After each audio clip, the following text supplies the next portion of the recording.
ಸಂಕ್ರಾಂತಿ ಬಂತು ರಟೋ ರಟೋ, ಮನಸ್ಸಲ್ಲಿ ಮನಸ್ಸು ಬಿಟ್ಟೋ ಬಿಟ್ಟೋ.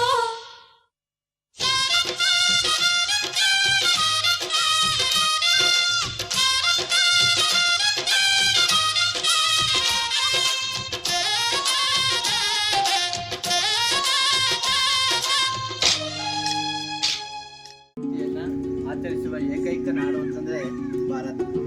ಹಿಂದೂಗಳ ಒಂದು ಪವಿತ್ರವಾದ ಸನಾತನ ಧರ್ಮ, ಅದರಲ್ಲೂ ಸಹ ಜನವರಿಯ ಕ್ಯಾಲೆಂಡರ್ ವರ್ಷದ ಹಿಂದೂಗಳ ಮೊದಲ ಹಬ್ಬ ಯಾವುದು ಅಂತಂದರೆ ಸಂಕ್ರಾಂತಿ. ನಮಗೆ ಮಾಡ್ಕೊಳ್ಳಲು ಇಷ್ಟಪಡ್ತೇನೆ.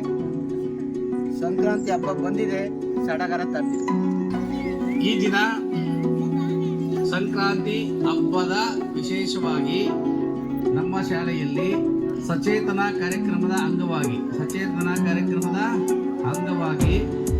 ನಾವು ಸಂಕ್ರಾಂತಿ ಹಬ್ಬದ ಆಚರಣೆ ಹೇಗೆ ಸಂಪ್ರದಾಯಬದ್ಧವಾಗಿ ಮಾಡ್ತೀವಿ ಅನ್ನೋದೇಳಿ, ಹಾಗೆ ನಮ್ಮ ಶಾಲೆಯಲ್ಲೂ ಕೂಡ ಇವತ್ತು ಸಚೇತನದ ಕಾರ್ಯಕ್ರಮದ ಅಂಗವಾಗಿ ಪ್ರಭು ಸ್ವಾಮಿ ಮಾಸ್ಟರು ಈ ದಿನದ ಕಾರ್ಯಕ್ರಮವನ್ನು ಆಯೋಜನೆ ಮಾಡಿದ್ದಾರೆ.